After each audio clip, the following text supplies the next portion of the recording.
time?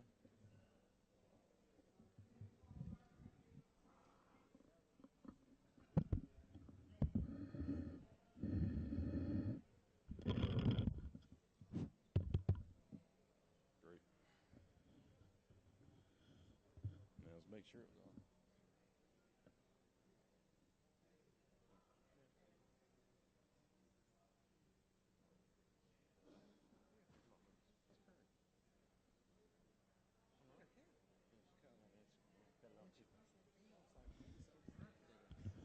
Oh no. She's at the house. How you doing?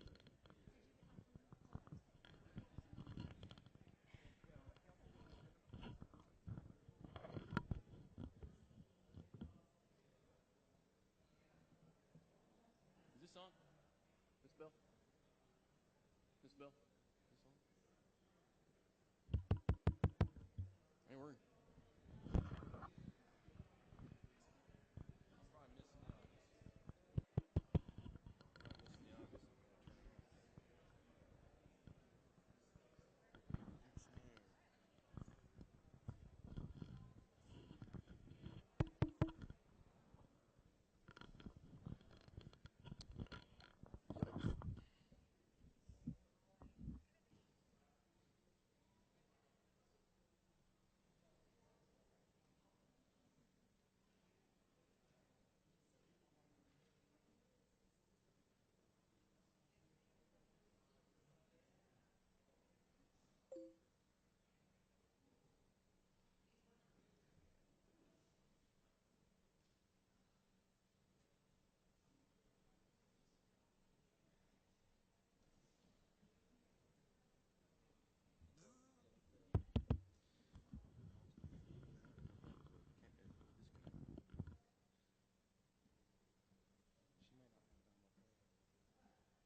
Hey, see you fixed it.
Sure.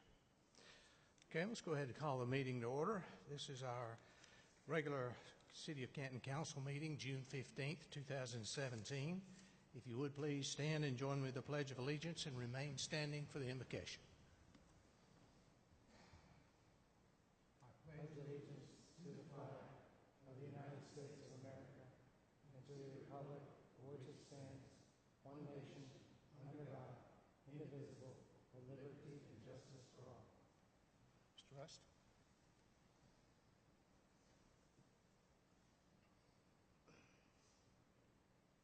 I'd just like to take a moment of silence for the politically motivated attack on our national elected congressman in Virginia this week.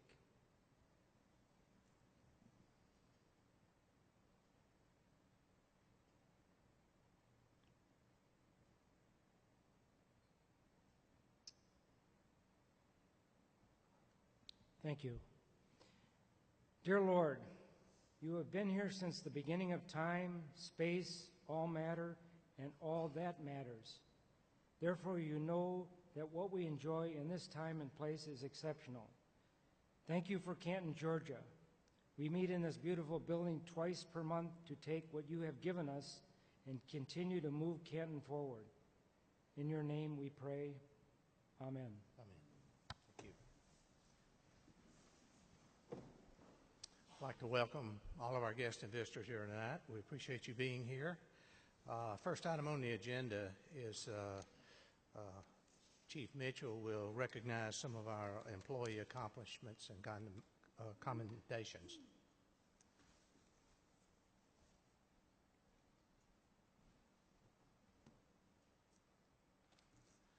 Thank you, Mayor, Council, City Manager. As I always start off with, we think it's very important at the Canton Police Department, and in saying that, with the city of Canton, to recognize our employee accomplishments and some commendations. We have several of those this evening. First, if I can have Detective Jeff Trifolo, if you can step forward, sir.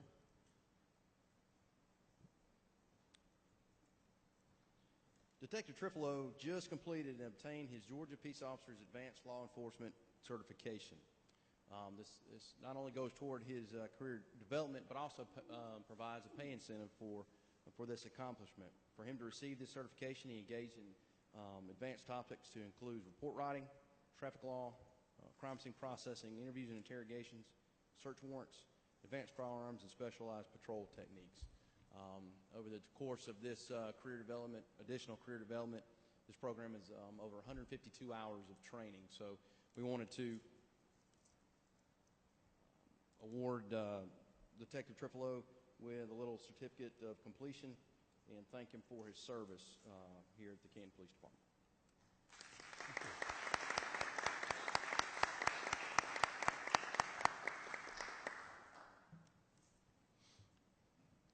Two other commendations that we have for this evening. The first, if I can have Officer Daniel Mendoza step forward.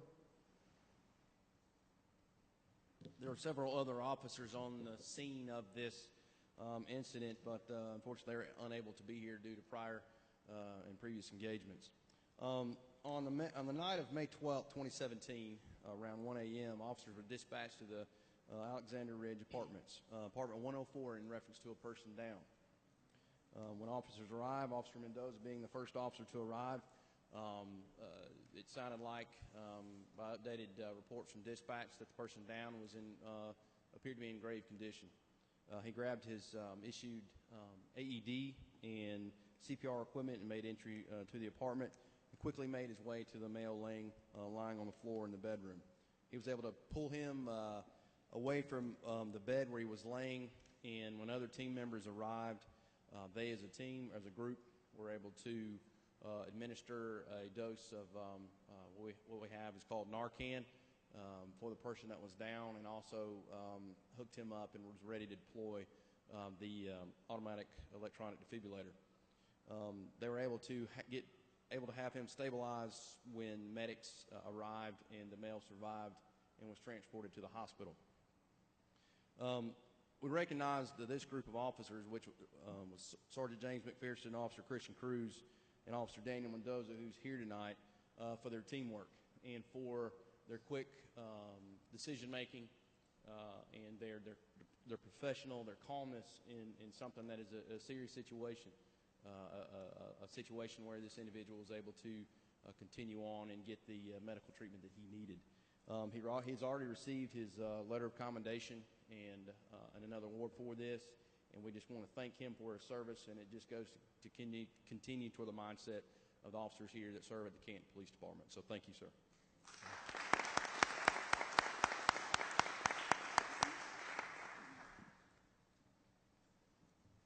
The last commendation or award we have this evening is a life-saving award. When we enter into law enforcement, our mindset is to serve, and it's the old cliche, serve and protect. And you never know what kind of situation that you're going to get into when you put that uniform on and you get in your vehicle and you go to work. On the evening or during the afternoon of May 14th, it was actually Sunday, May 14th at 7 o'clock, Officer Jonathan Nelson responded to the area of the Canton Marketplace over here on Cumming Highway in reference to a report from Cobb County Police Department that a suicidal male his cell phone was, as we say in law enforcement, pinging to the location of the Canton Marketplace, potentially armed with a firearm, had made threats previously to end his life. Officer Nelson continued to, in diligence, ride around and check each area and each segment of the Canton Marketplace until he came upon a vehicle that matched the description backed into the corner at the Target, located on Cumming Highway in the Canton Marketplace.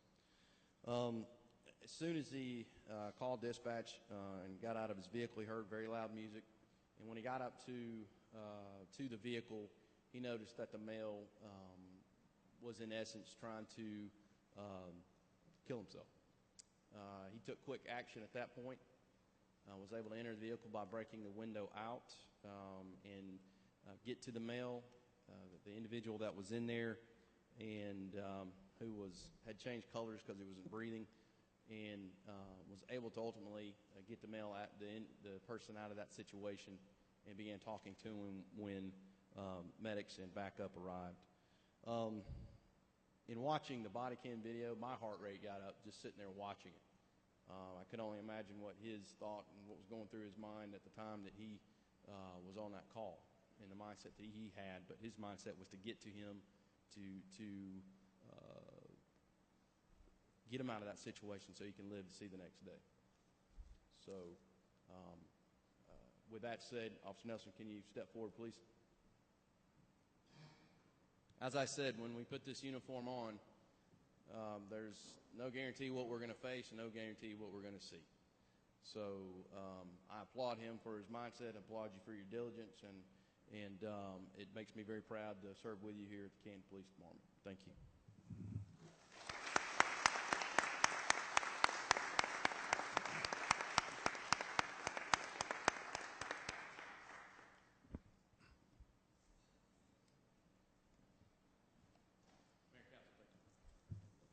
Thank you, Chief. Congratulations, and we have said many times before, we have a lot of good employees at the City of Canton in all our departments, but we really do have a great police department, and we really appreciate your efforts. Thank you so much.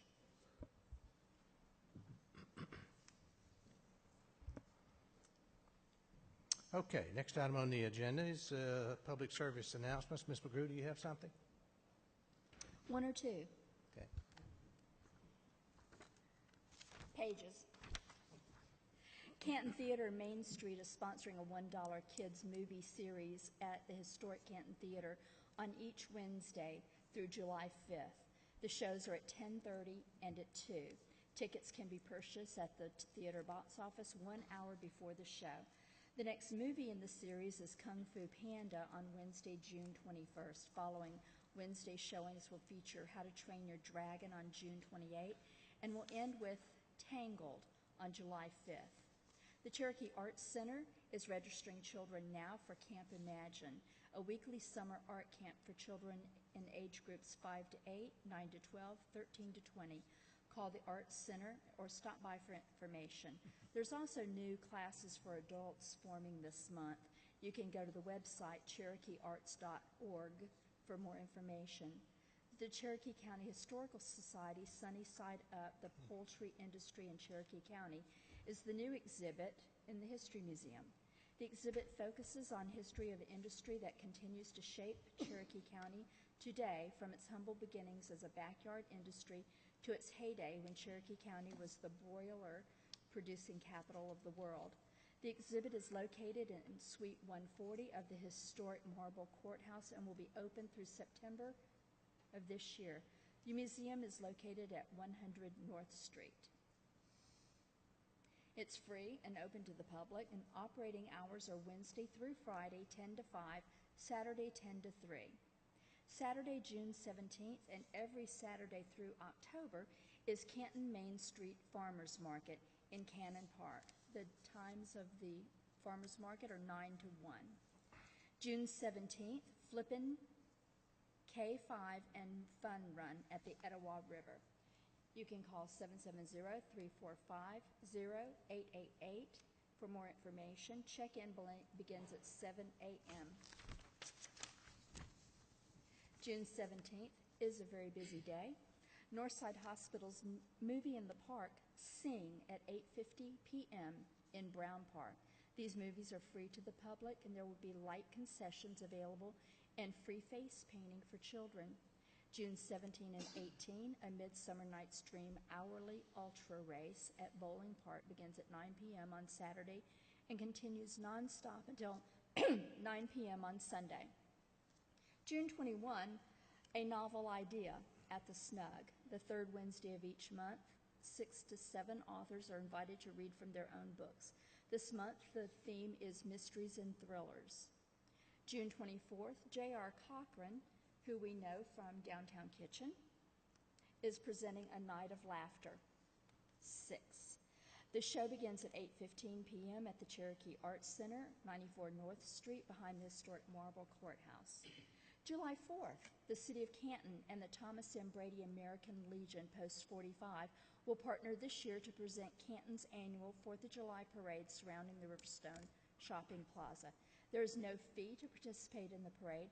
However, registration is required. Contact Raymond Rollins at 770-479-4613 to secure entry into the parade. July 4th festivities at Riverstone Plaza will include a parade at 5 p.m., a concert on site with Anita and Party Life from 6 to 9 p.m., followed by our annual fireworks celebration. July 7th, First Friday in downtown Canton, sponsored by Canton Main Street. This month we honor our local heroes, Canton Police, Cherokee County Fire, EMS, and our National Guard. It's also nonprofit night at First Friday. Local nonprofit agencies are welcome to register and have booth space to share their mission. The band is Rumors ATL.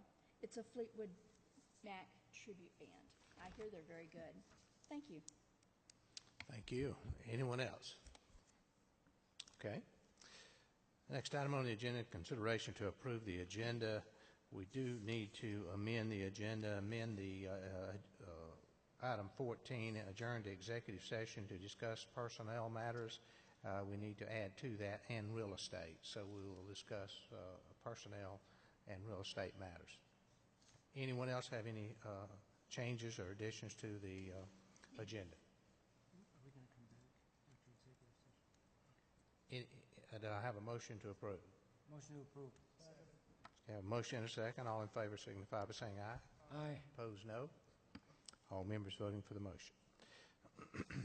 All right, you have in your agenda package the minutes from the June 1st, 2017 special call work session minutes. You also have the June 1st public hearing minutes, as well as the June 1st special call regular council minutes, meeting minutes there. Are there any corrections or changes to be made to any of those? Motion to approve. Second. Have a motion and a second to approve those. All in favor signify by saying aye. Aye. Opposed, no. All members voting for the motion. Thank you. 10-minute public input period. We have just one individual, Dave Strickland. Come on up.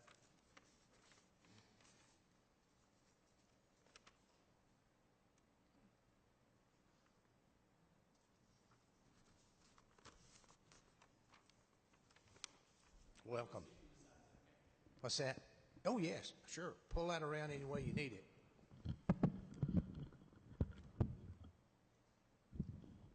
Can you hear me?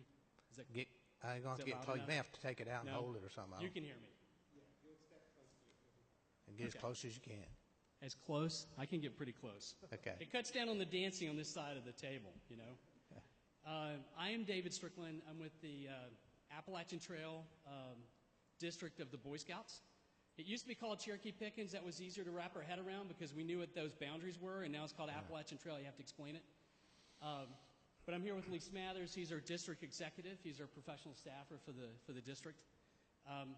We're coming today to petition the city to allow us to do a camporee in a city park.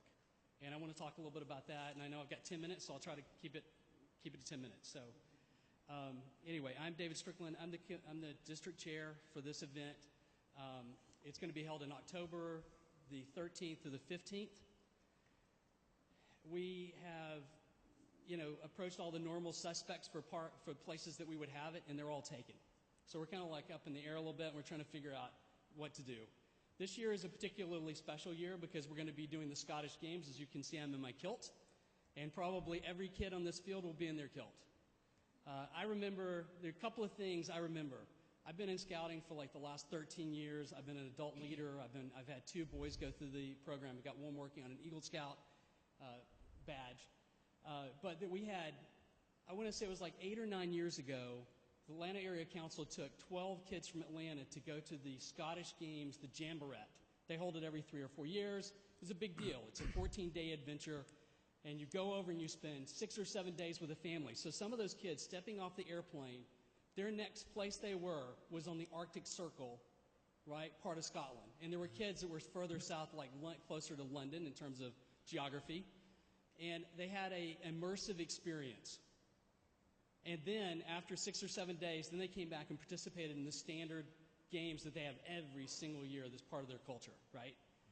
And as much as that is a special event for those kids that participated, I want to have that same kind of experience for the kids here in Cherokee Pickens County that are part of the Boy Scouts. We expect 200 to 300 kids and adults to show up for this event and be at it. And as much as I want to, I can't write a check personally that would send those kids to Scotland to see what it's like.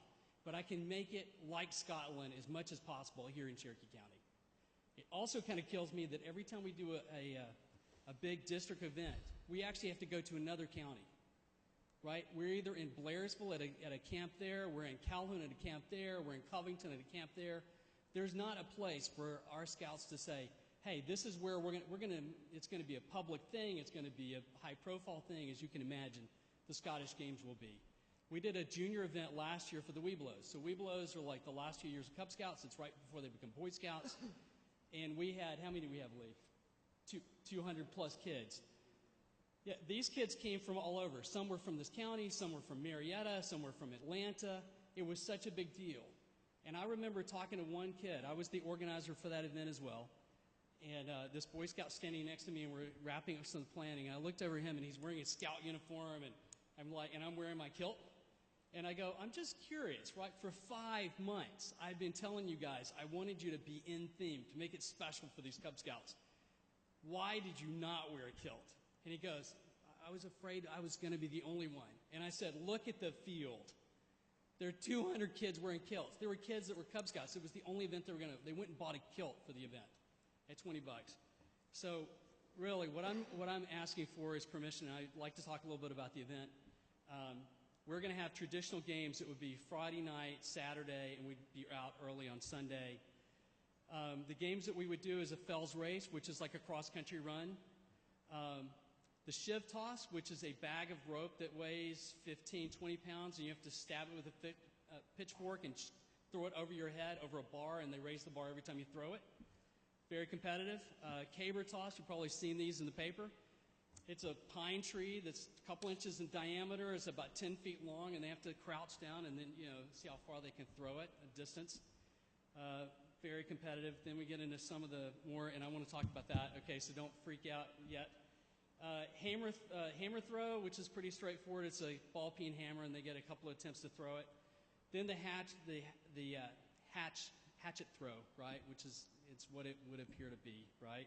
Yeah. And then an archery event, and then the tug of war, right? So scouting is very important to all of us. Scouting is not scouting if it's neither safe nor not fun. So we have to make sure that it's both fun and safe. So from a perspective of safety, this is the Boy Scouts National Shooting Sports Manual. It covers all archery, arms, rifles, hatchet tosses, everything. How far you got to be, what you got to be, how you get certified. The NRA certifies every person that would potentially be running the event. And, Mr. Peters, if you'd like a copy, I can leave it with you. It's 197 pages. It's very, very interesting material. But it's not a class that you go and you show up on a Saturday with some scouting event and they check it off and you're done. It's weeks, it's preparation, it's study, it's certification, and it gets renewed every year or every other year, something like that. So, and if it turned out that we could not find enough certified people that could run the pieces that are more dangerous, then that event wouldn't happen. So we feel very strongly about safety and about having fun. And from a liability perspective, here's a copy of the Boy Scouts insurance policy, which you might want. It's good for $1 million per participant.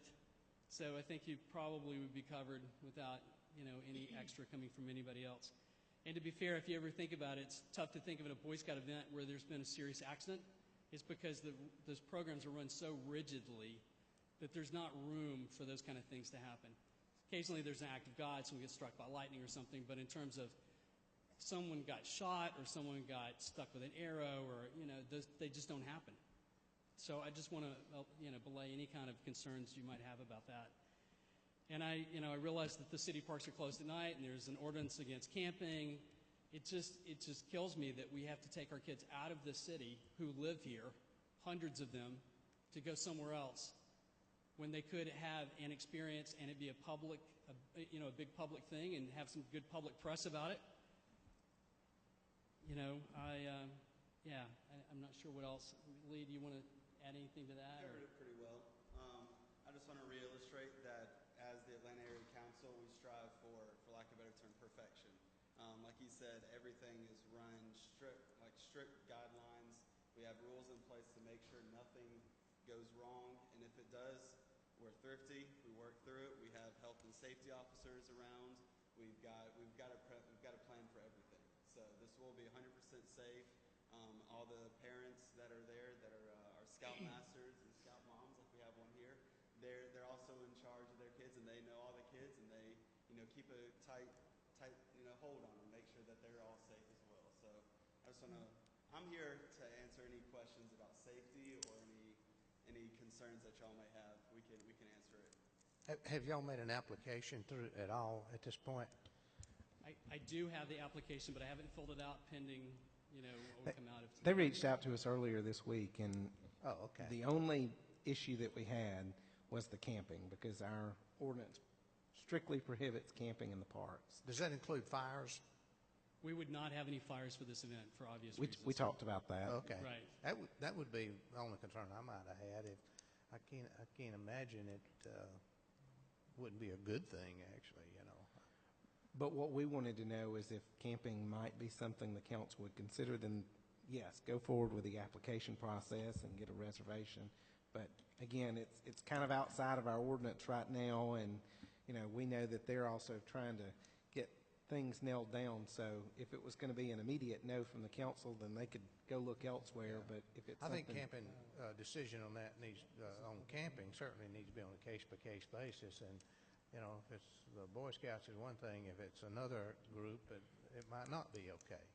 But anyway, let's see, Jack, you have a question? Do you have a list of requirements you really are looking for the city to have? In terms of like which park or what the requirements are that we need in terms of facilities?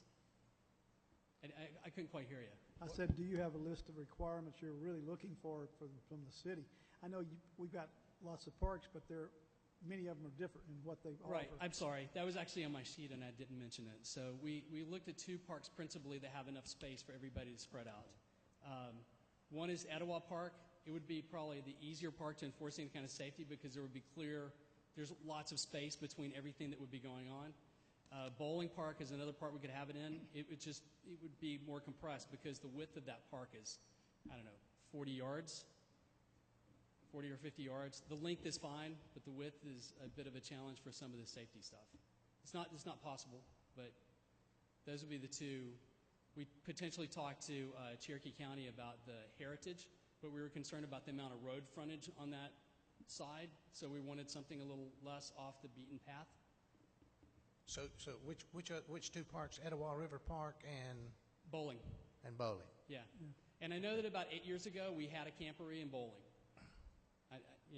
Probably a different political culture then, but Yeah. I remember setting up camp and camping that weekend. When you had a jamboree, was the park closed to other people, or was it still? We're not open? as, yeah, when we were at bowling, Yes. the park was not closed. There were people in and out, but mostly I would say people looked and said, oh, there's lots of cars here, and they picked another day. It wasn't a closed event. And it's And a we're not expecting either event to be closed this year either. A 3-day event, is that correct? Hmm? 3-day event?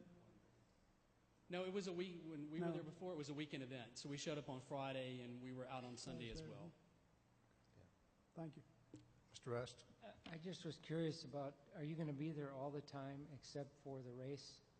It sounds like they would leave the area for the race, and other than that? We would be there the entire time. We'll be there. What would you do? When you had it there at bowling once before, did you have restrooms, and how did you? I wasn't in the leadership team that planned it or executed it. I was merely a participant like all the other dads that were there with our kids. I was curious about food also. Do you cater it in, or how do you feed them? How do you eat?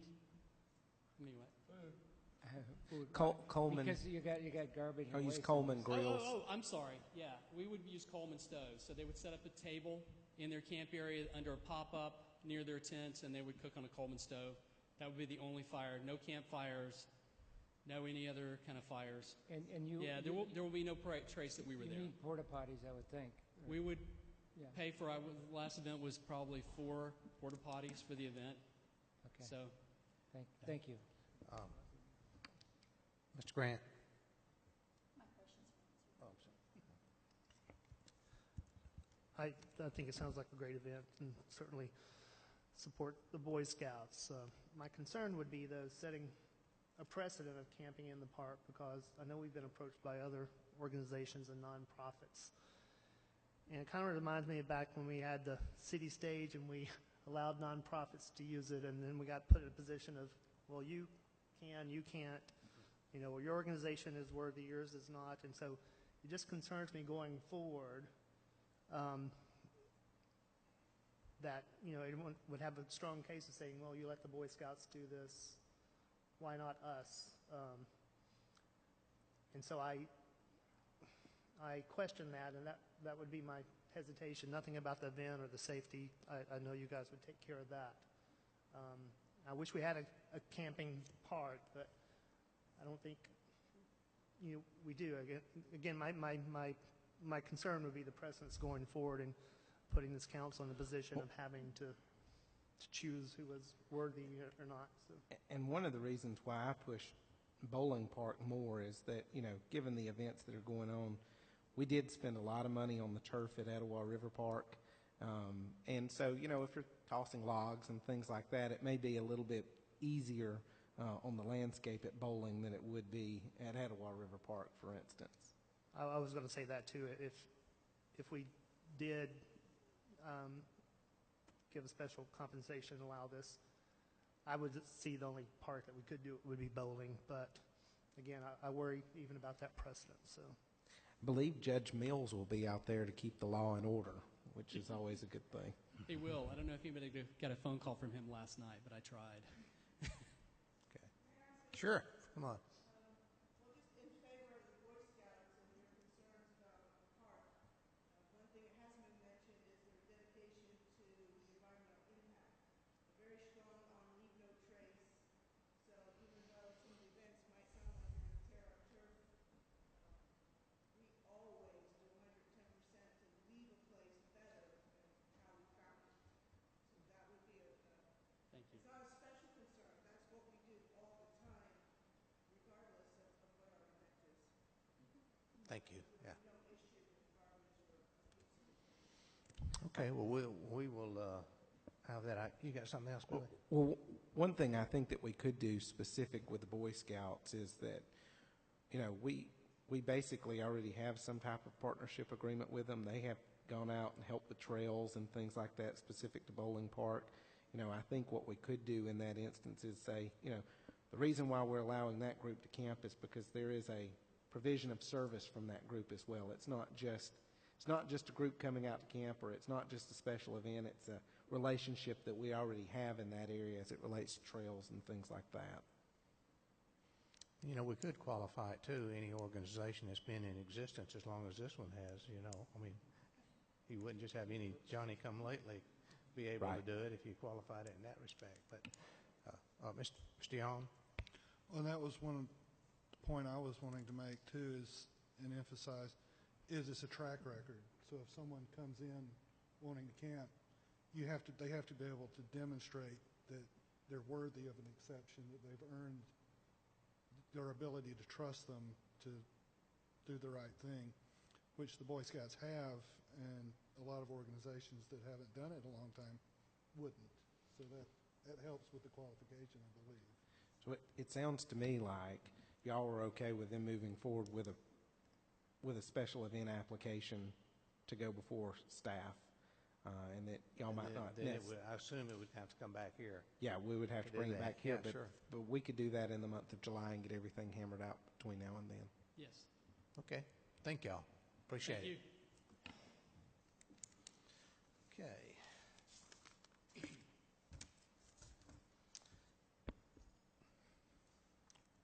Okay, under old business, discussion and possible action of Cherokee County School District Partnership Agreement.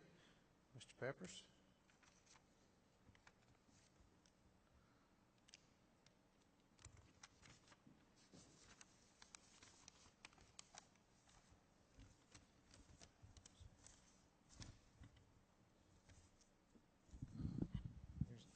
There's only one change to the document that's before you, and I've made it in the document to be signed based on the conversations the other night. It's under Section 3 or Article 3, number 22. Instead of saying provides Hasty Elementary School Fine Arts Academy special use of the Canton Theater, it's been changed to all schools in the city limits. So that, you know, if they want to set up a field trip to the Canton Theater during the day, we'll work with them to get a field trip set up. Or if they have a production that their school wants to do and we have an opening on the calendar, we'll work with them to make the stage available for them. But I'm happy to answer any other questions you might have.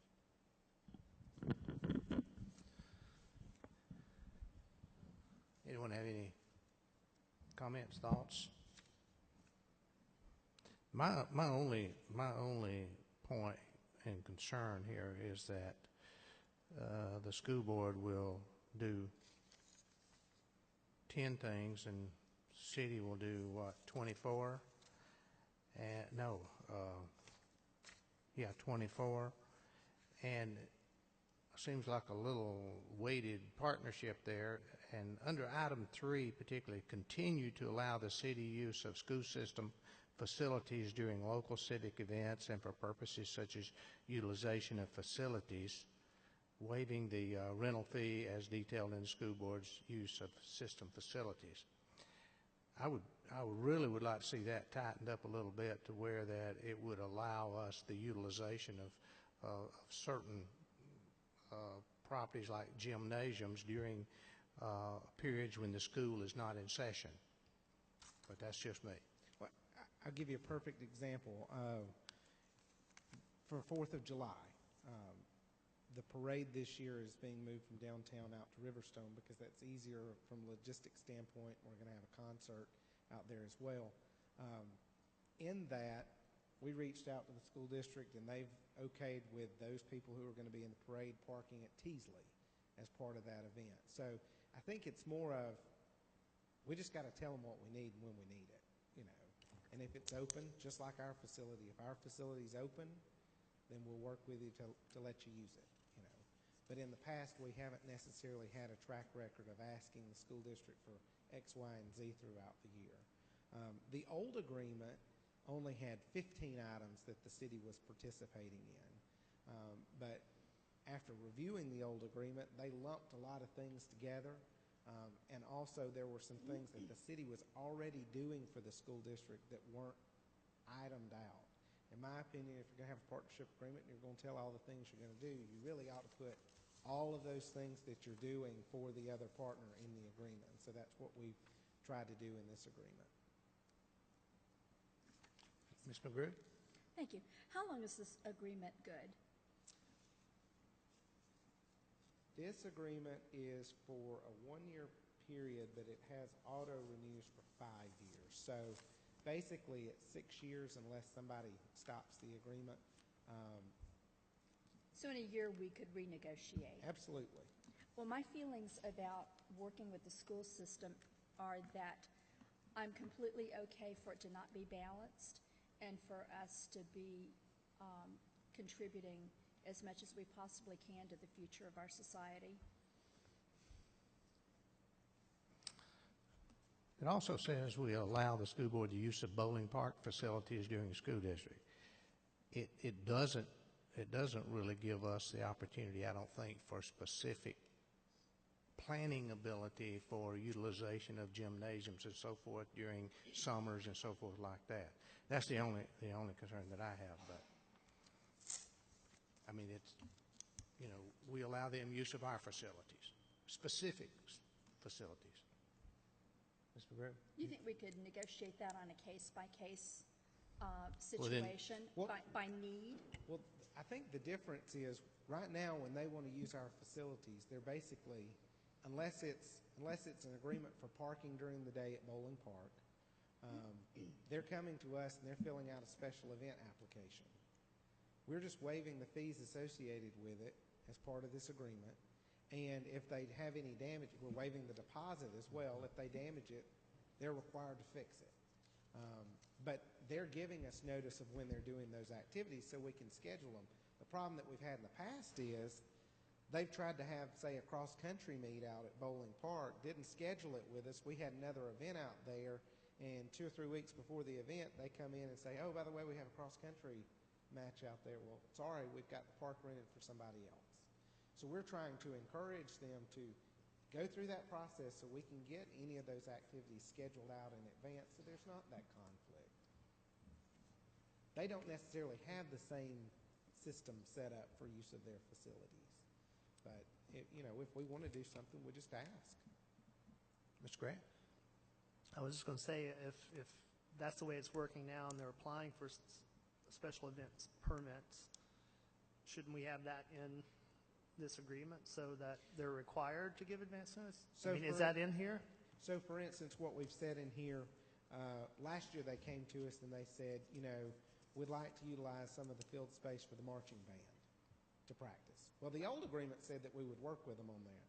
The current agreement says we'll work with you on that, but you're going to give us at least 14 days notice of when those practice are and all of that. So we'll have that information ahead of time. We're just being more specific in this agreement than we have in the past. I do think when it comes to, to Bowling Park, just because of the proximity and how that's been shared in the past, that as clear as we can be about that as far as events or permits or advance notice, or I don't know if there's a clause in there that the CD events take priority over those, or? Well, so one of the things that we try to do, we get lots of requests for 5K events at Bowling Park for senior projects from students all over Cherokee County.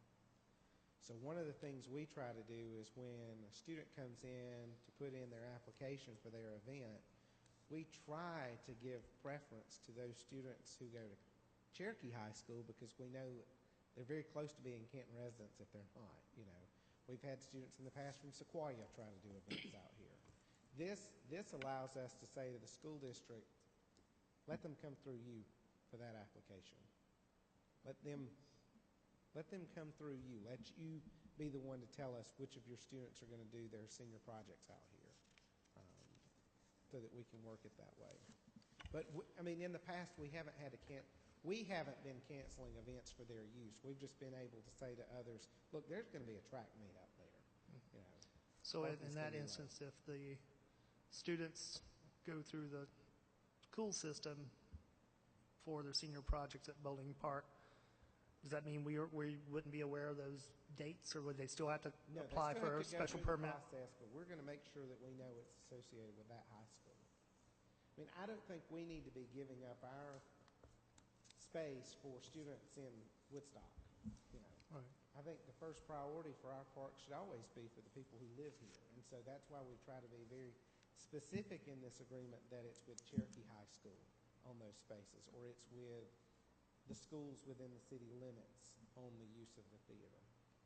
That's not necessarily been there in the past. It's been the district. So we've tried to be more specific. Anyone else? Item 15 says, allow the use of the bowling park tennis courts for Cherokee High School team practice during specified hours from mid-January through April. What happens after April? School's out, right? Almost. Correct. And those tennis courts they don't need. But what about the gym? I mean, school's out then. I mean, I guess that we just don't want to get this commitment here for some reason, but we are committing. We're committing facilities to be used that the city owns. And I think it sort of should work both ways. But that's just me. I'm through beating that dead horse, okay? If y'all will tell me what facilities you want to use, I'll sit down and talk with them. But when we had our committee meeting, we didn't go into all that. We kind of understood that if there was a certain facility that we wanted and the time we might want it, we just need to reach out and ask them if it's available. Well, I don't necessarily disagree with that, but it ought to be. I'll say the same thing both ways. They ought to reach out to us, and so that's they don't why reach out to us under item 15. Well, under item 15, they have to give us 30 days advance notice of their schedule. So if we don't know when they're going to be doing their tennis practices during that month, and they haven't provided us that advance notice, and somebody else has booked the tennis courts for that time, Well, they'll probably give us that schedule at the beginning of the school year, though, is what I'm saying. And if it's at the beginning of the school year, they've got that facility wrapped up for a certain period of time, right? 2 nights a week during those months if they've turned it in. But they also will go out and replace the nets on the court and keep the courts clean for us. So We'd replace the basketball nets. I mean, wouldn't we? Jack?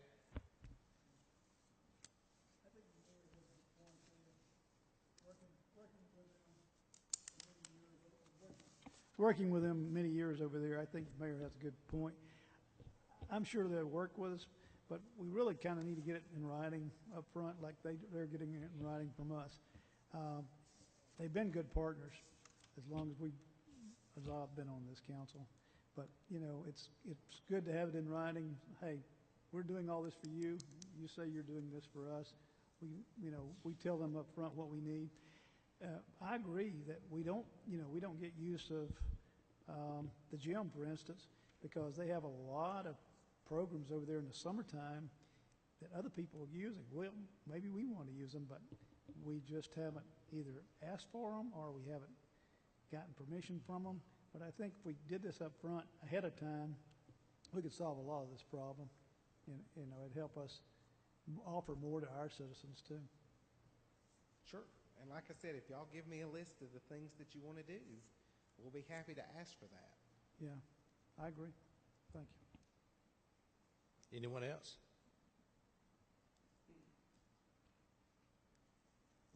We can do one or two things. We can approve it as it is, approve it with any kind of amendment, or we can move it to the work session and talk a little more about it.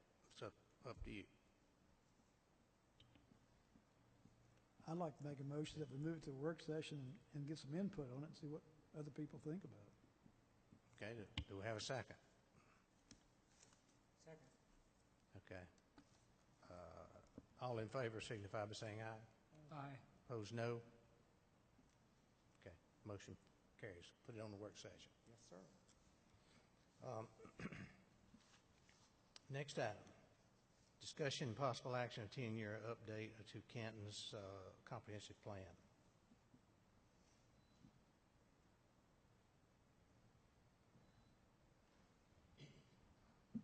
Yes, sir, Mr. Mayor, council members.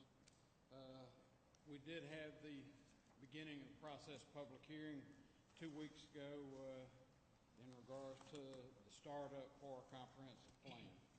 I had previously come before City Council talking about the comprehensive plan. We're ready to get started with this update process.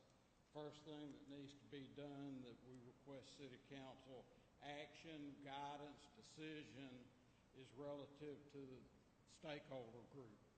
we had recommended that City Council consider the Commission for Canton's Future to serve as the stakeholder group for this process, and staff's ready to move forward in meeting with the stakeholder group so that we can move this comprehensive plan process along and stay within our schedule to completion for qualified local government status.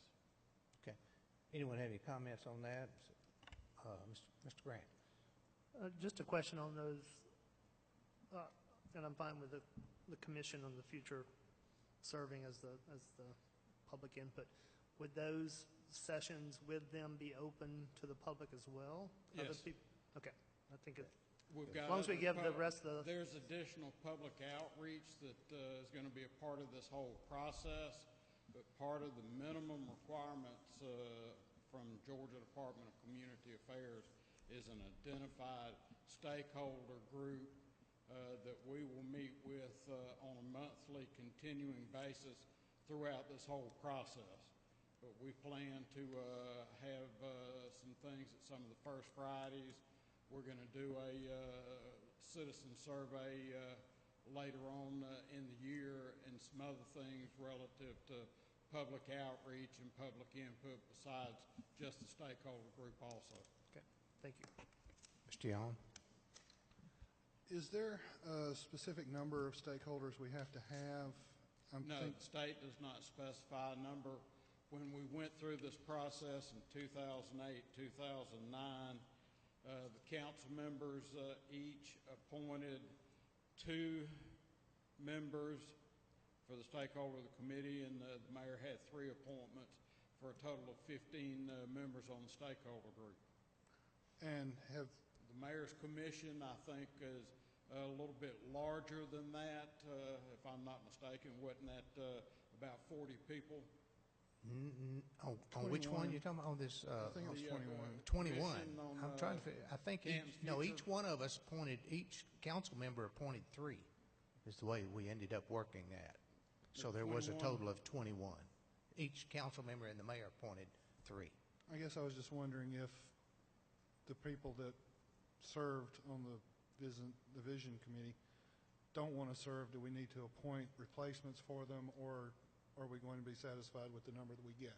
I think we definitely need to review the appointees, because there may be some of us that don't remember exactly every person that was the appointee and it's on there. So if we could get a list of those by a council member and mayor of appointments, and then take a look at that and make sure that we want to continue with that, or some of them may have just sort of bailed off of it back some time ago and didn't participate much, and we may want to make some replacements or so forth. But there wouldn't be anything that would prevent us from replacing or adding to as time went on, I wouldn't think. I just wanted to emphasize that we do have a schedule worked out for this process, and we need to start meeting with the stakeholder group. Right. Have we made any attempt to reach out to the members? No, waiting for direction from City Council Okay. first. You want staff to reach out to those members to see who's willing to serve, or you want to see the list and reach out to them yourselves? I would think if the staff reached out first and brought us back and said, to the people that the various council members had appointed did not want to serve, that would give us the opportunity to see if we wanted to find someone else. That's a good point. That way we know where we're not starting from scratch. Right. That makes sense. Mr. Rust?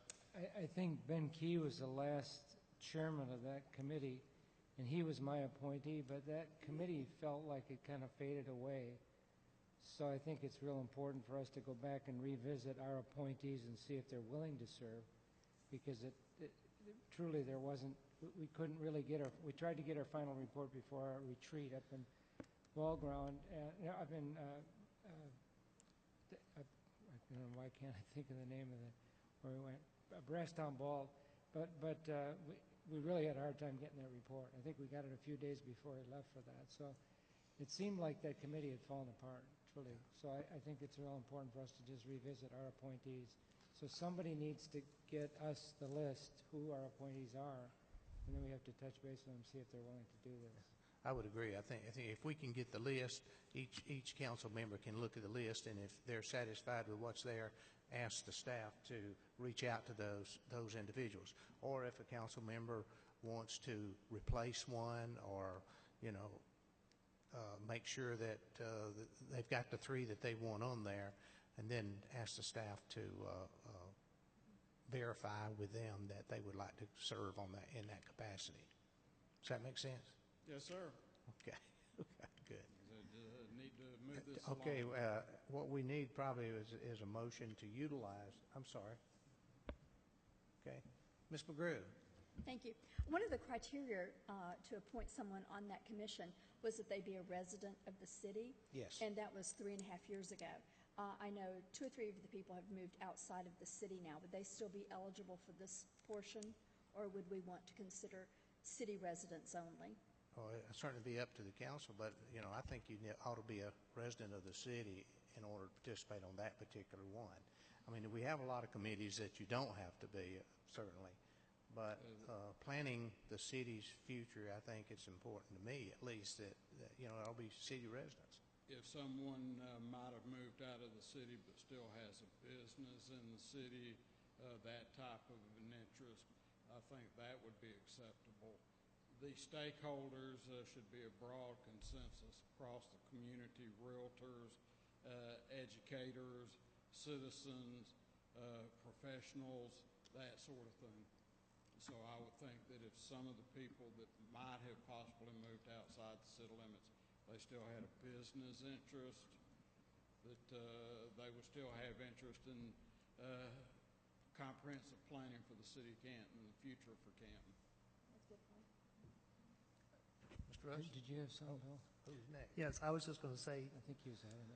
I'd like to make a motion that we approve this plan and process, and as the commission for the future, being the stakeholder group, and then we can check the list afterwards, but it would help with the timeline if we went ahead and approved the rest tonight.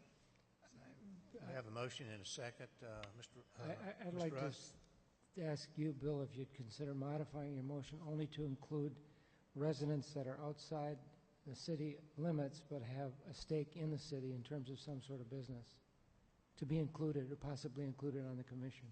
They got to have some skin in the game. Either they live here or they got a business here, one or the other. So I would like to include that. So that's what I'd like. But you don't have, I'm asking you if you want to modify it to that. And maybe you don't want that. I think I'd prefer to keep it to city residents, that that's how the commission for the future was set up. And if we're going to modify that for this, it seems like we would need to do something else. I would just like to keep it simple to city residents. I wonder if that was the case, because Ben Key, I think, lives outside the city when I put him on it. I mean, not when he was put on there, he didn't, I don't think. Yeah, I don't think he was in the city. Yeah, he lived in Oakdale. Yeah. When that's inside the city, though. No, but I thought he lived right on the border. But he wasn't in the city, I don't think. My But motion anyway, stands. If that's what you want, that's your motion. Fine. All right, we have a motion and a second. All in favor signify by saying aye. Aye. Opposed, no. No. All members, with the exception of Mr. Russ, voting for the motion. Thank you, Mr. Mayor, council members. Okay. Discussion and possible action of the Special Purpose Local Auction Sales Tax Intergovernmental Agreement with Cherokee Board of Commissioners. Happy to answer any questions you have. Well, I think, we've talked about this certainly a time or two, and in total, I think it is, looks pretty good. I think there's just a couple of minor technical things, being that we don't have the, quote, final draft of this thing in which to vote on. And,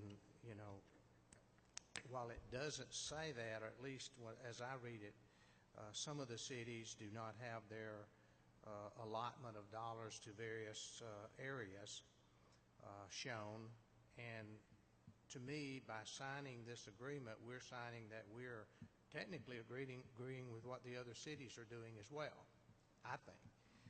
Even though the only important thing really to us is what it says for Canton and for Cherokee County, I think. But I think not having the final draft is sort of a problem to me, but, you know. Anybody else have a question, comment? Mayor? I'm sorry, Ms. McGrew. Thank you. Is the jail the only Tier 1 project? It is. So if we are agreeing to spend the SPLOST money to build a jail, I would be very interested to know how often the jail is full of city and Cherokee County residents, people that have been arrested by our county and our city. Are we building a jail to accommodate more state inmates?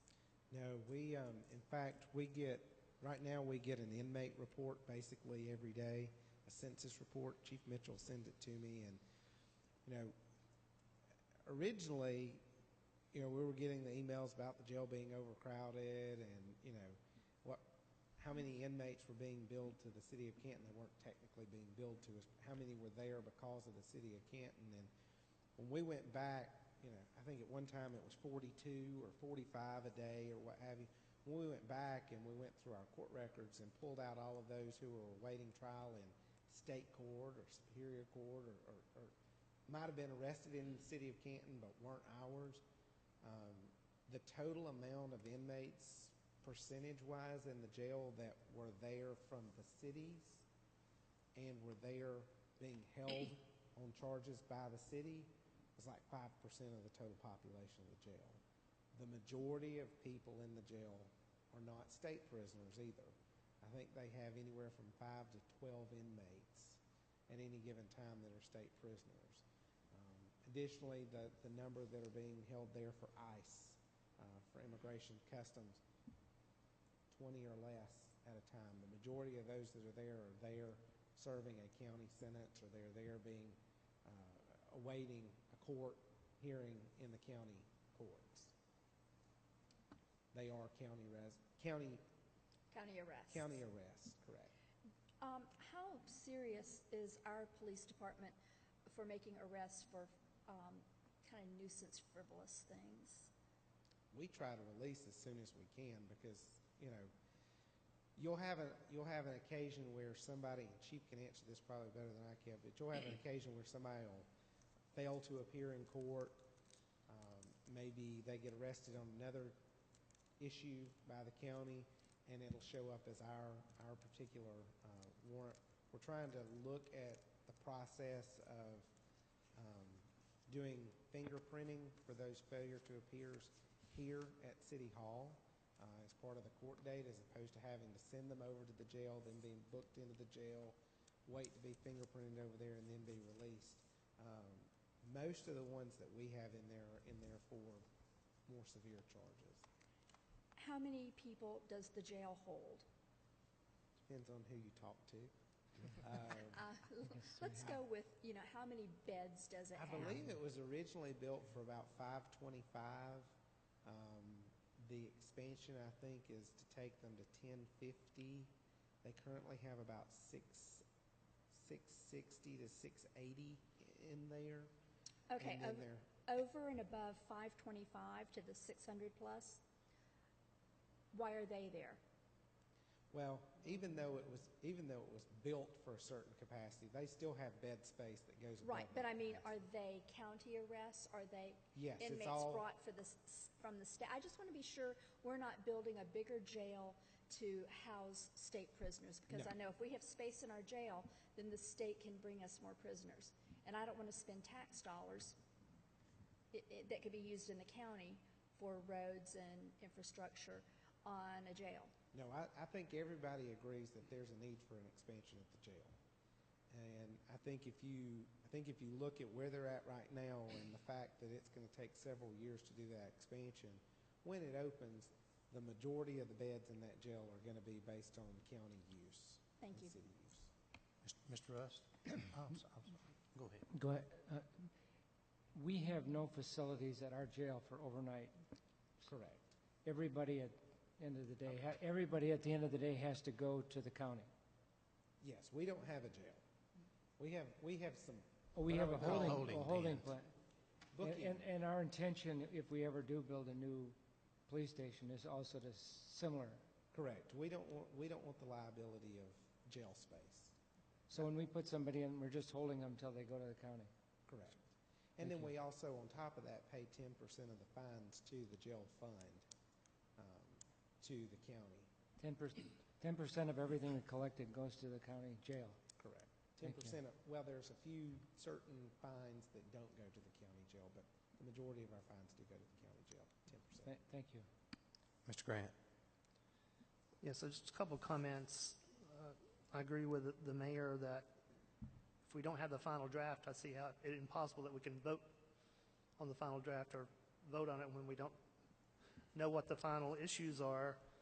And for instance, there's not a date set in here for the referendum. It's just still blank. And the other thing that while we can't vote on what the other cities, how they use their money, I think part of this agreement is us sanctioning the county portion and how they plan to spend theirs. And so my question would be, for instance, on the emergency communication system where we have $1.5 million allotted for that, if one or more of the cities don't agree to that or don't spend their money there, then I'd be concerned we have too much in that allotted for that, or it's enough. I mean, I know we talked about that we could use that for city equipment, but if for some reason we didn't invest in this new county-wide system, it seemed to me like we'd have too much money in there that could only be spent for that. And so that's just my question, is sort of,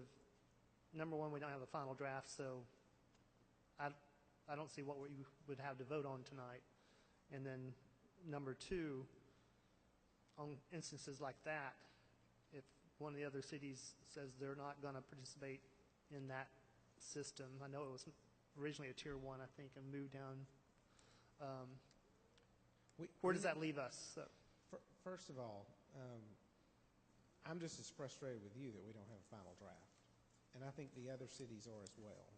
And I think we're also frustrated by the fact that it's June and they want to have the election in November. And technically, the SPLOST runs out next June. So, the whole process, of course, is county controlled. The county gets to call for it, kind of at their disposal. My portion of the process is to make sure that the city of Canton isn't, one, left out of the process, and two, isn't the reason why the process can't go forward because we didn't do it in a timely manner. So that's basically what I've tried to do is say what I can control is the city piece of the agreement. And we haven't seen anything from the county that they plan to change their part of the agreement. So that's basically what I would be asking for you to approve. I do think that it would make more sense for the county to bring a final agreement, but I think to have the final agreement, they need to know what goes in each piece of this agreement from the cities. With the communication system, originally they tried to put it in as a Tier 1 project. It's not eligible under state law to be a Tier 1 project. What we basically agreed to with the county, the city managers, I should say, agreed to with the county manager is if we're going to have a county-wide emergency communication system and our officers in our specific communities are going to have the radios for the system, we want to buy the radios for our officers. Those should come out of our dollars. And so what you have before you is the county spending about $9.6 million on the big infrastructure picture and us taking care of our own equipment out of our fund. That's why I also added in the word equipment in there. Originally it didn't have the word equipment because it will give us the ability to, if something should happen to this system and not go forward, we can basically use it on any type of emergency.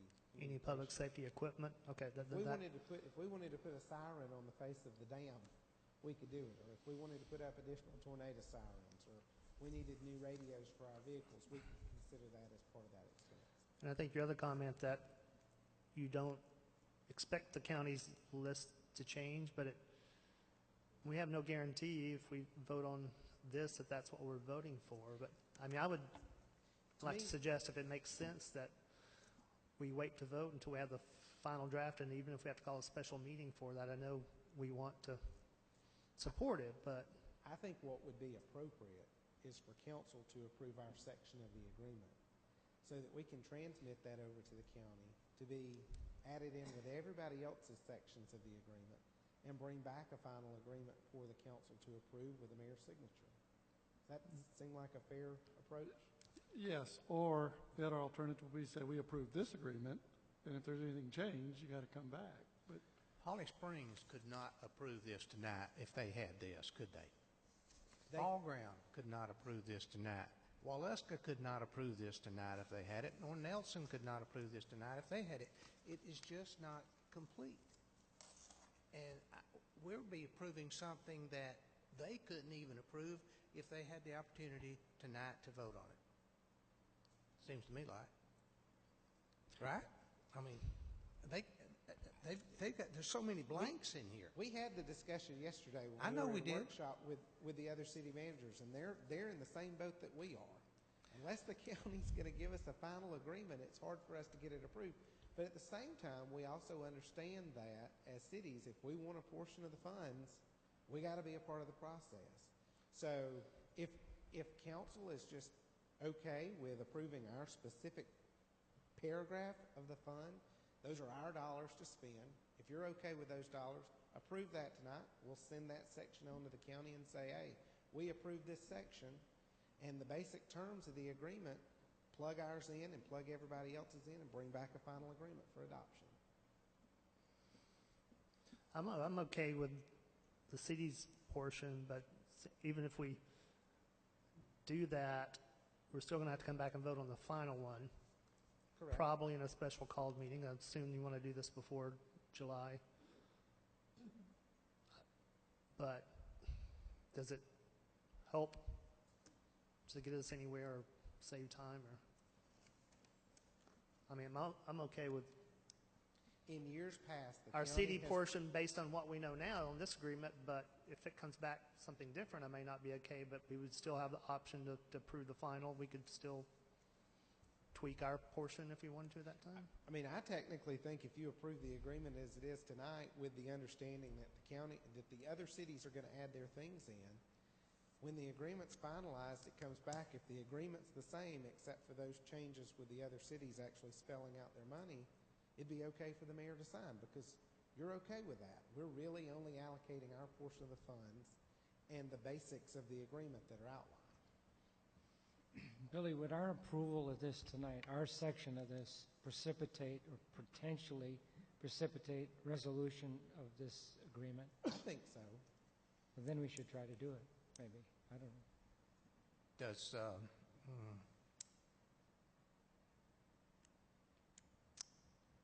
under our section, and you know,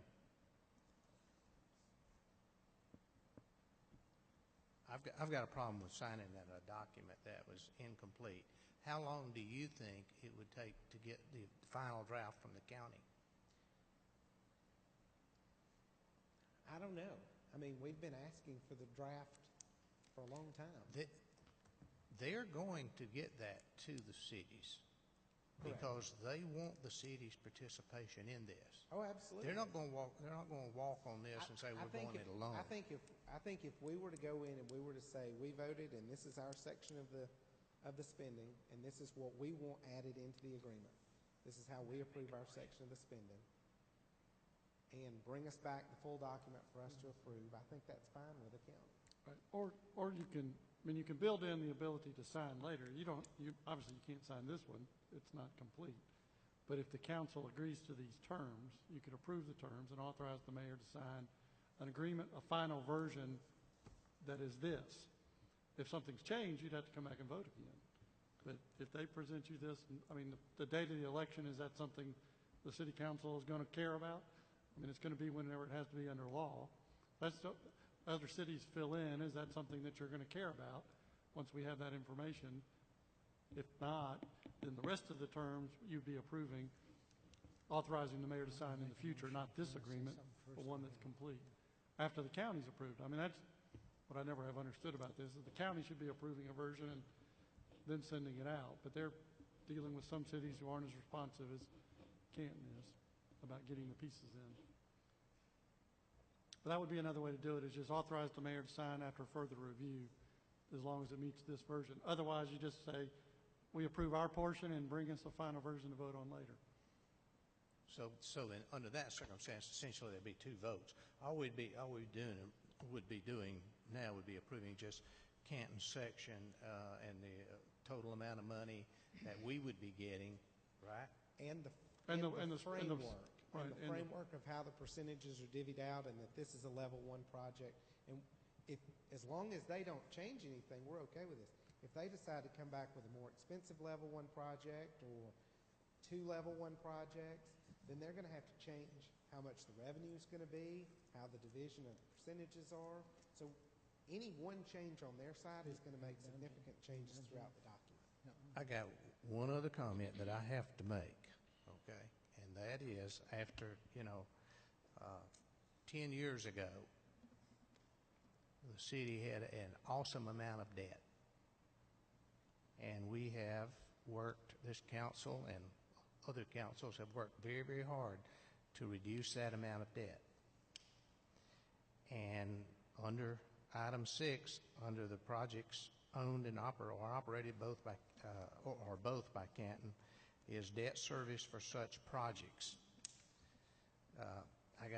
I just got to say that anytime I see that, I kind of shirk a little bit, and it's hard for me to accept the opportunity to provide the city with additional debt, especially when it seems to me that we have an opportunity. If you really want to go to it, you could do the backdoor GO bonds, I think, any time, which I would certainly oppose. But to include it in the vote, it seems to legitimize to me the additional debt. And that may be the purpose of it. But anyway, I just had to say that.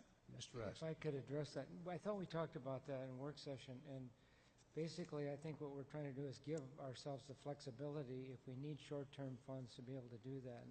And that's you're opening a door that could get very big. I understand that. So I appreciate your concern, but I thought we had kind of gotten Well, you don't past need this for short-term debt. I mean, you don't need that short-term debt. You can go to the bank and borrow the money. So it's just redundant. It doesn't need to be in there, is what you're saying. That's what it seems to me, but, I think what we were trying to do with our proposal to council was try to be as transparent as possible. If there's a project that we want to get started immediately on, and we want to go into some short-term debt, we're saying to the public that, hey, we might do that. As opposed to coming to the council and saying, hey, the squash just passed, why don't we go get a tax anticipation note, even though we didn't say in our vote that we might entertain that. Well, let's go get a tax anticipation note and go get started on the project. We're just putting it out there as an option up front. I make a motion that we pass our section of this agreement. Second the motion. okay, we have a motion and a second. Any other discussion? If not, those in favor signify by saying aye. Aye. Opposed, no. All members voting for the motion. Thank you. Okay. And I'm assuming what that means is that we will have 2 votes to approve that. So the full final agreement will have to come back for a vote, right? Right, you can't sign until there's another vote. What's that? You can't sign until there's another vote. Okay. Yeah. Okay, good. That you covered. All right. Okay, I think we're on item D. Discussion and possible action of revisions to the alcohol ordinance, including changes to serving permit requirements, adjusting the alcohol contents as percentages to match the state, modifications to meet state changes to breweries and events at growler stores. Bobby, are you going to handle that, or Billy? We discussed it at the work session. I'll be happy to. I think we had much discussion about the growler store part, but I'll answer any questions anybody has. Anyone have any questions on that? Ms. Grant? Yes, I have a question on, of course, on the growler part. I think everything else, bring it up to state standards, I'm total support of.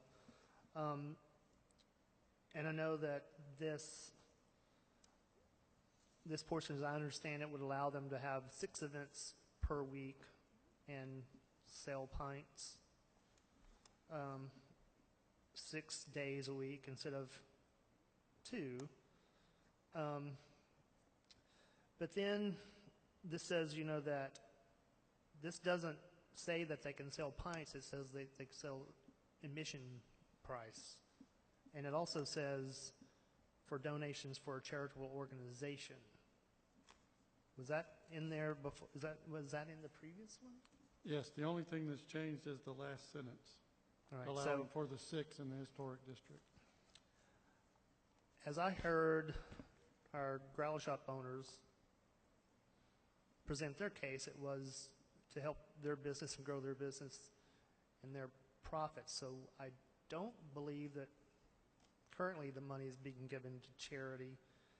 In the number 2, again, we still have this, admission price and 6 events per week. The way I would read that, if I wanted to challenge that, is that I can have 6 events a week, or even right now 2 events a week, and I could charge $10 admission and they can drink all they want, or they can drink up to that amount. And so it doesn't really kind of control those. We said maybe going from 1 pint to 2 pints, but that's not what this says, is the way I read it. Well, the limitation on how much is elsewhere, this is just one subsection Mm-hmm. of the ancillary tasting license portion. So the limitations are elsewhere. So whatever limitations we have, I think it's 2. The problem is they want to be able to sell pints. The only way they can really sell pints is if we provide them a pouring license. So the ability to increase the number of special events is kind of the alternative. Hey, instead of doing 2 events a week, maybe you can do 6 events a week. Y'all could decide it's 3 events or keep it at 2. As it goes, we don't set the fee for the event. We also don't set what percentage of the fee goes to a donation. Mm-hmm. Well, they don't have to do a donation. That was either or. They can charge for any tasting for a donation. Right.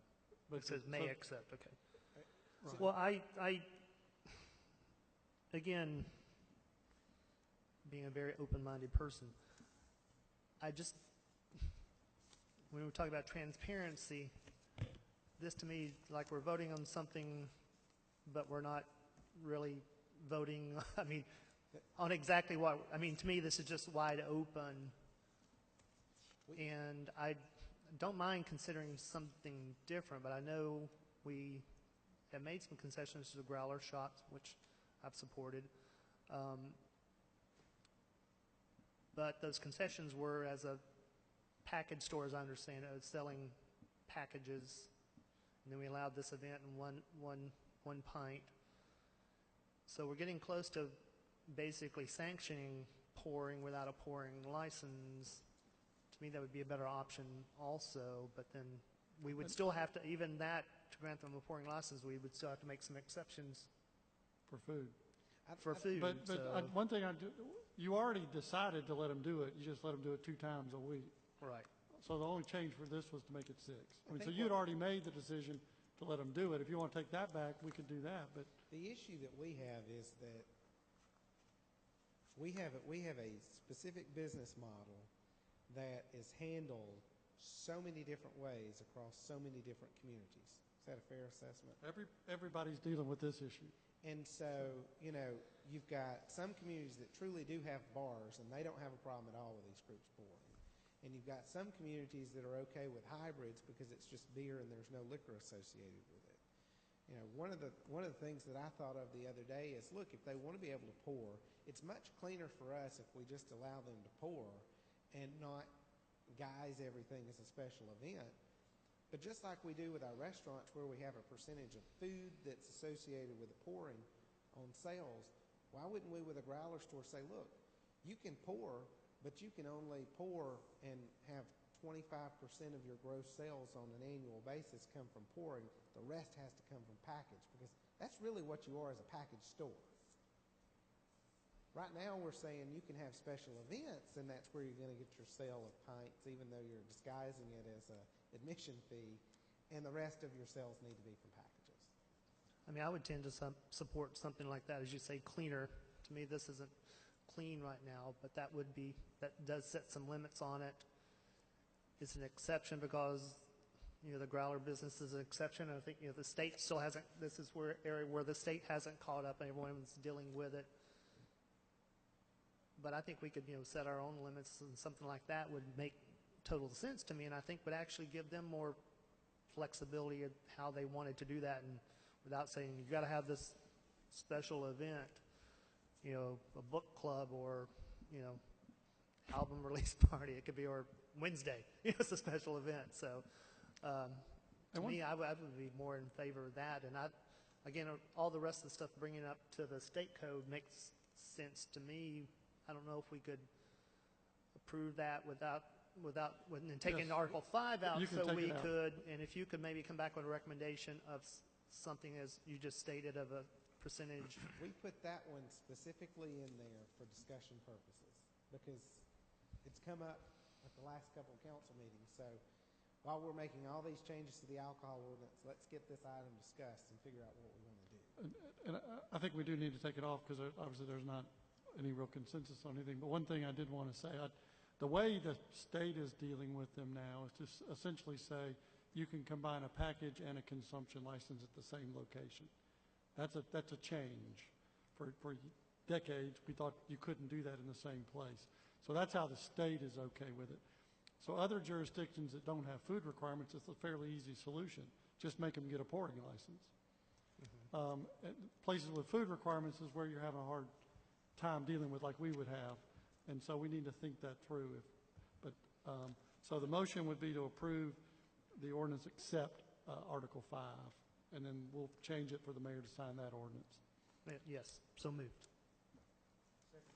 Okay, we have a motion and a second to approve the ordinance as presented with the exception of the Section 5 events at growler stores. Any other discussion? Mr. Goodman. So let me make sure I'm understanding. The events at the growler stores is like what we're talking about? It's not changing now at all. It's still 2. It's still just like it's been.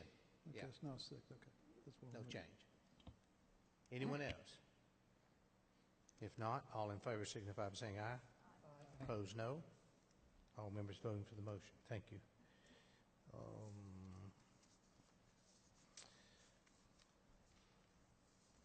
Item E, recommendation from Mayor and Council Compensation Committee, citizen member compensation of the Compensation Committee, Dennis Burnett. And I'd like to, first of all, thank those committee members.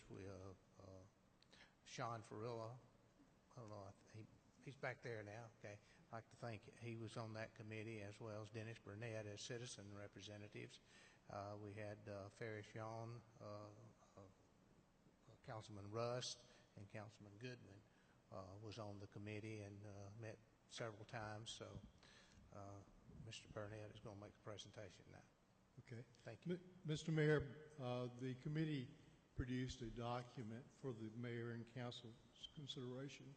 But before I present that document, I'd like to give you a narrative that I think may put it in the proper perspective. And this narrative is my narrative and not the committee's narrative. I want the members of the council and the mayor to know that we had the committee had numerous meetings. We ran into several discussion points during those meetings, and we found ourselves talking about, I think, some subjective things in how we should consider the amount of pay for the mayor and for the council members. Those were things like how dedicated and how hardworking that some of the current officers were. And I think we came to the realization that it should be more about the position regardless of who was the incumbent. We ran into the concern about what the residents and the voters may think about an increase, the political implications, and we also talked about opinions as to public service and how maybe someone holding a position was doing it because it's a public service and not because of the compensation. It became clear that rather than making a recommendation on a subjective basis, we should seek an objective basis instead. Both citizen members brought to the meeting, to our first meeting, a survey by the Department of Community Affairs of similar-sized cities and how much their mayors made and how much their city council members made. It became obvious that size didn't matter. There were other matters, growth, services offered, and challenges faced that need to be taken into consideration. The committee then decided, as part of our methodology, to charge the city manager to put together a similar group of cities considering the whole picture rather than just the size of the town. There are a lot of towns that are our size but aren't growing and aren't necessarily facing some of the challenges that the mayor and council members face in Canton. The city manager did an excellent job.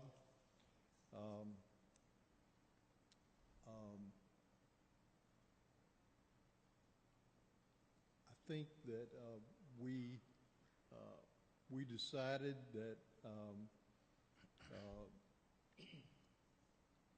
the best way to determine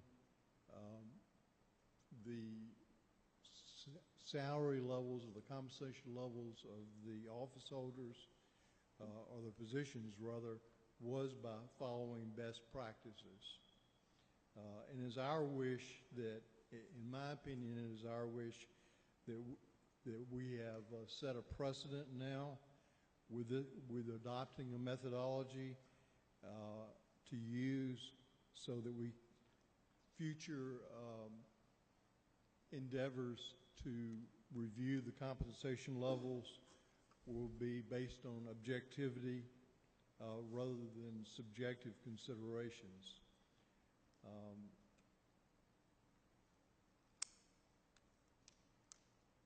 The large elephant in the room, or the elephant in the room, was if we looked at a large increase. If we waited, the committee also felt that if we waited another 6 to 8 years before we looked at compensation again, then that elephant would be in the room once again. Because you have a large increase very often because of doing a bad job reviewing compensation. And you get in a situation where you have an underpaid person, and that's the reason you have a large increase. So you'll see that one of the things we recommended is not wait another 6 to 8 years, but instead review compensation levels every 2 years. And lastly, I want to say that in my opinion, time is money, and I think that most members of the City Council consider that public service should be an opportunity for everyone, whether you're retired, whether you own a business, whether you work in a retail store, or whether you're a nurse. And those who want to consider public service should be able to do so. And as I said, for many people, time is money. And frankly, the time that a person puts into serving as mayor or serving as city council member takes time. And if you're a nurse or if you work in a retail store, that's money to you. So I think makes for a good argument to make sure that an office holder is being compensated at least as much as those holding similar positions in comparable cities. Mr. Mayor, do you want me to read the document Sure. at this time? That would be good. The first part of it is it's one page, so I'm going to read it pretty quickly. The first part of it consists of background, and then there are 3 articles in a resolution that we adopted as a committee. The first is the mayor established the committee to review and recommend the salary for the positions of mayor and city council member. The committee requested the city managers select benchmark cities within the state of Georgia with characteristics comparable to Canton because of population size, growth rate, services offered, and other characteristics. The city manager was asked to review the salary in those benchmark cities for the position of mayor and city council member and submit his analysis to the committee. The city manager identified 15 benchmark cities. Because of varying scenarios, including growing cities with populations smaller than Canton and larger cities with more services to oversee but less growth, the city manager chose to focus on the growth rate and the salary per capita. His report follows as an attachment to the report that I'm giving you tonight. In presenting the report to the committee, the city manager stated that his report indicated that Canton's mean position, not the average, but where the mean position, roughly half over and half below Canton, on a per capita based compensation ranking indicated a corresponding salary range of $17,820 to $18,000 for mayor and $12,000 to $12,009 for council member. Based on the facts set forth in the background, the Mayor and City Council Compensation Committee resolves as follows. Article 1, the annual salary for the position of mayor is recommended to be $18,000 at the beginning of the calendar year 2018. Article 2, the annual salary for the position of city council member is recommended to be $12,000 at the beginning of the calendar year 2018.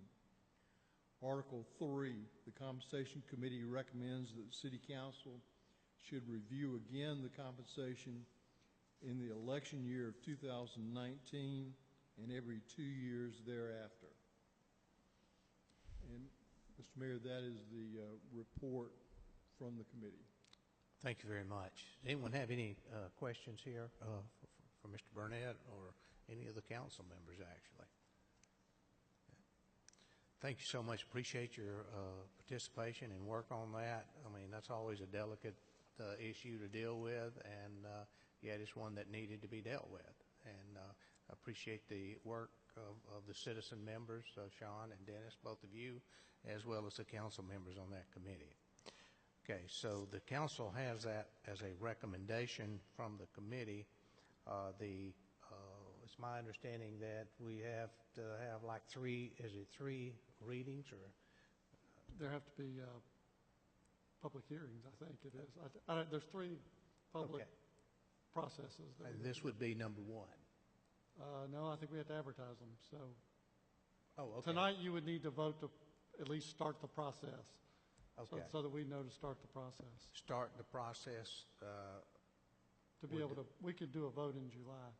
okay, would this be starting the process to adopt that specific?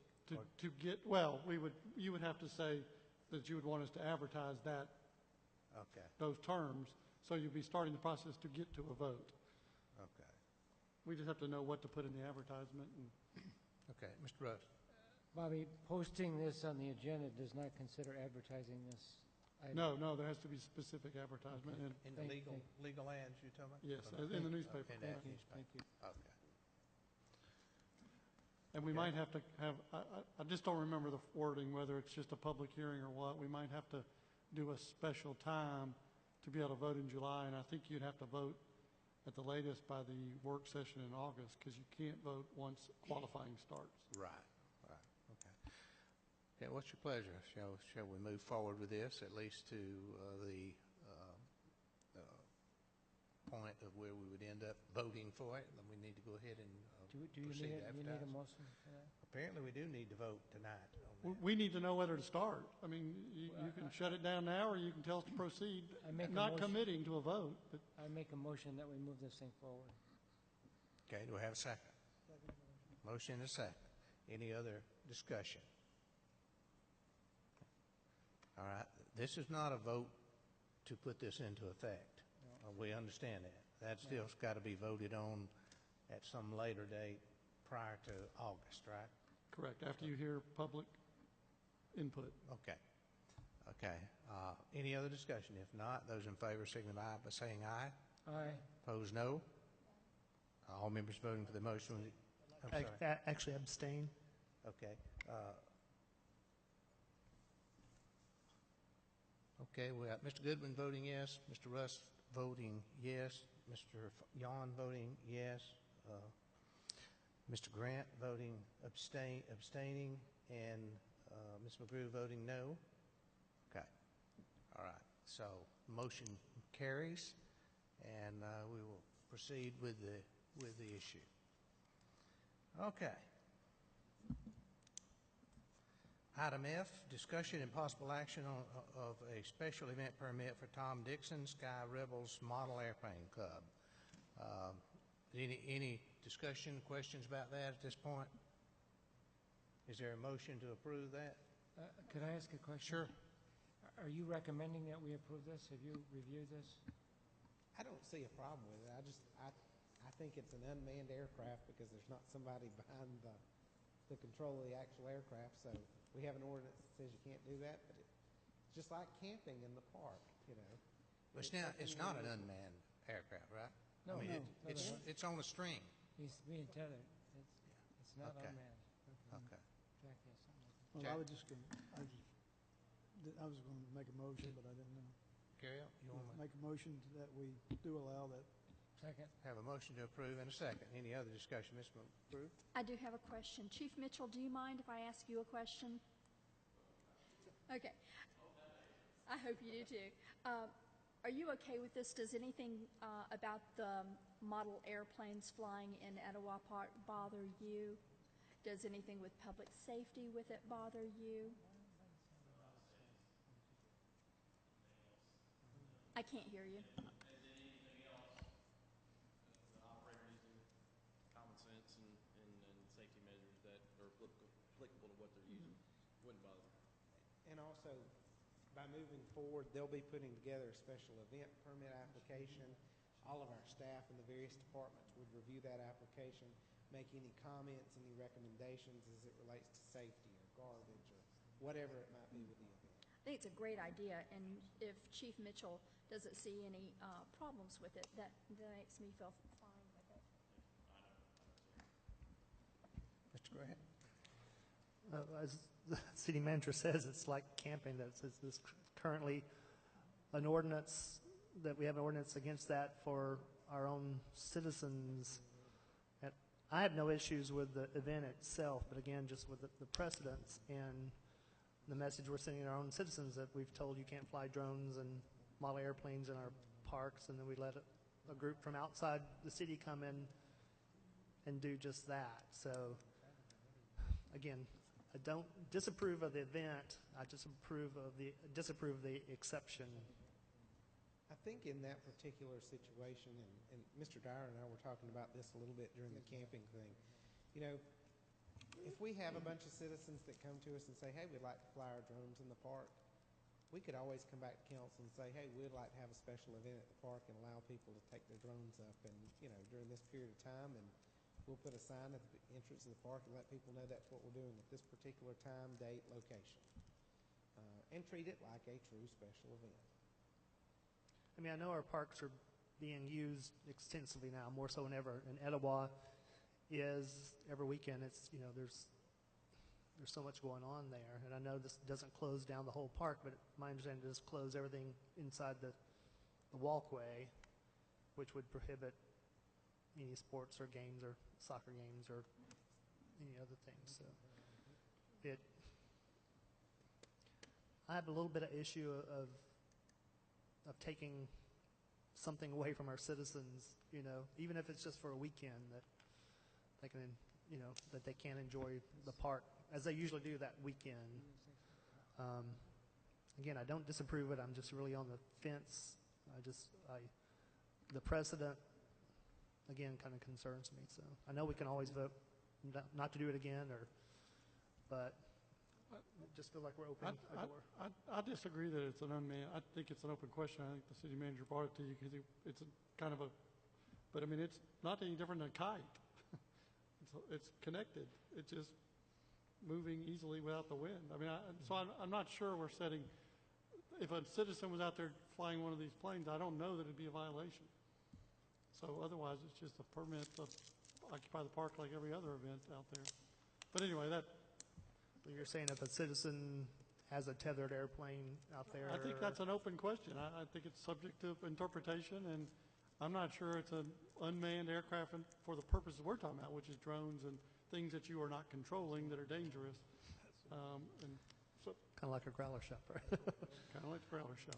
I mean, if we decide that it is a manned thing, then I don't have an issue because, you know, that's what our ordinance prohibits. So, but. Mr. Grip? The term unmanned has always bothered me because there's no way to get a human small enough onto one of those model planes. I'm wondering if we need to change our ordinance to say remote controlled or untethered. That would be a good idea. Did we pass something about drones? I thought we did. We specifically addressed drones. But it specifically talks about unmanned aircraft. That's what the language we're coming to, right? And the unmanned is a problem. I don't even know why you allow manned aircraft in the park, frankly. What about hot air balloon out there? Right. I mean, you couldn't do that, right? But if the hot air balloon was attached to a rope to the ground and you were just doing well, I mean, I don't know if a hot air balloon landed in the park. I don't know that it would be a violation of anything. I don't think it would land there on purpose. Right. But I don't have a problem with the tethered aircraft other than it could quit functioning and fall into the head of a child. Well, and that's kind of my issue. It makes sense as part of a special event when somebody else is putting up the liability insurance and they're telling us exactly where they're doing it. It's a different scenario if just the average John Doe goes out there who may not have experience flying one. He's just bought it on the internet, decides to go out to the city park and starts flying it, and it hits somebody. You know, that's a little bit different situation. And we can look at some ways to do the ordinance to say it's okay if there's not anybody else around. I mean, we can put some defining characteristics on it. I do think we need to look at the language and change it from unmanned to remote controlled and untethered or tethered. Ms. Goodman?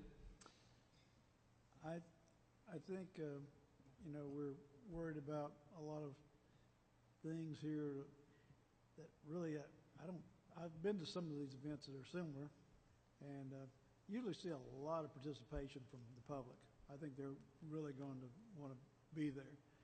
It's a very, what I've seen before, and I have seen some of these, they're very safe. Everybody enjoys it. They have no way to get away, so it's not like you have these flight clubs that they have out in the pasture where they do take off and come back in and sometimes hit cars and everything else. So I think we're worried about something we shouldn't worry about. It seems very safe. Okay. Mr. Young. And I would also say that it's back to my point about the camping also. This is an organization with a track record, with experience that knows how to handle one of these and manage one of these events, which gives them gives me a lot more safe, comfort. And I don't think it's as much a precedent because it is a special event with a special group with experience. It's not just your average person. Somebody just started up a club this month and wants to go out there and start flying planes. So that does kind of change the equation a little bit for me. Also, it's an opportunity for us to bring something to Canton. Yes, the people will have to wait, miss a day of soccer maybe, but it's an opportunity for the residents to see something they would normally not ever get a chance to see. So it is a trade-off, but I think it's a good trade-off. Mr. Rust. I think Mr. Dixon made it clear that he's going to try to pull people from all over the country. What better way to promote Canton than to have people go back to where they came from and talk about Canton, Georgia. And also, I think that we may underestimate substantially the amount of public participation. To me, it's a curiosity. If I have time, I would go because it's really unique to see how this would work, and I think that might be really fun. So I think we got an event that's good for Canton for business. I think it's good for the residents to participate. So I would be very much in favor of it. Thank you. Okay. The only concern that I had from the beginning really was the noise level, and he answered that question, I think, and we will only find out for sure when the event occurs, and we can always maybe not do it again if that were the case, because, depending on how the wind's blowing, that noise of about 15 weed eaters going at one time could be sort of distracting, to say the least, but maybe it'd be far enough away that it won't make any difference at all, and it's daylight anytime when they're doing that. Anyone else have a question? Mr. Grant? One final question, and I'm sorry, but just on the language here, would we be voting to allow him, encourage him to proceed with a special event application? Because this says discussion possible action of a special event permit.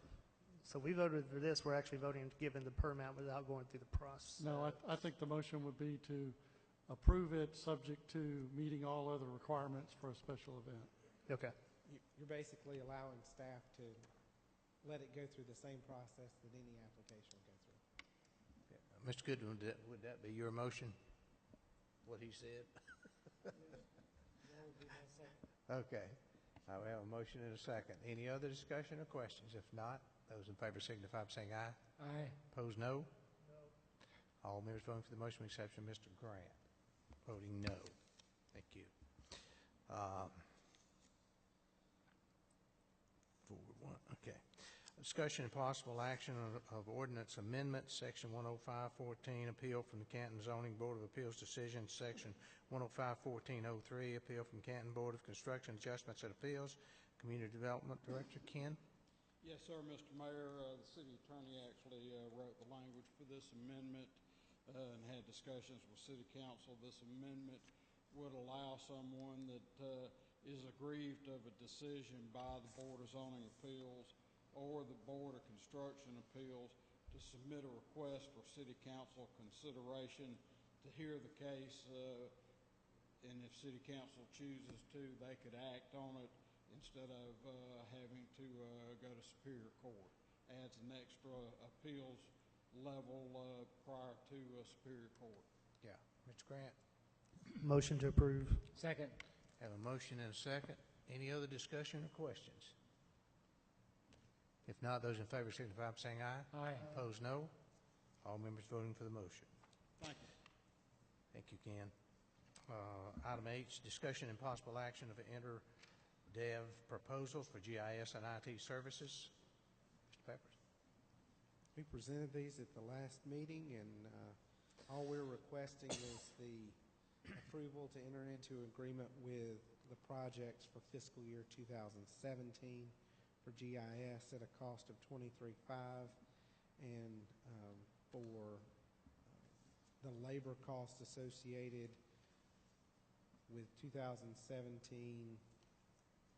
for IT for $41,883. And then we would additionally have some hardware costs associated with that of about $60,000. Okay. Any questions? Motion to approve.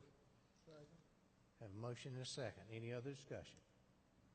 If not, those in favor signify by saying aye. Aye. Opposed, no. All members voting for the motion. Thank you. Under new business, we have discussion and possible action on a resolution endorsing CDBG applications for Brown Industrial Drive sidewalk project.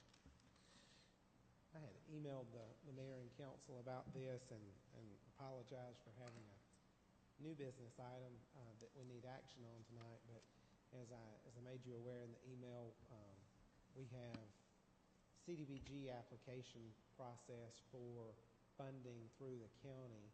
And in sitting down and speaking with the county, one project that we identified in the city limits that seemed like a good fit project was the installation of sidewalks along Brown Industrial Drive.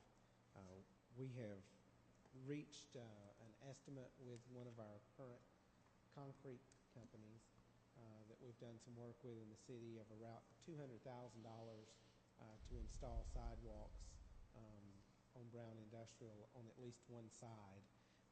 And those funds, this project would be eligible for about 75% of that project to be funded out of CDBG funds, but we have to make a resolution of the council before June 30th so that we can apply for that grant funding through the county.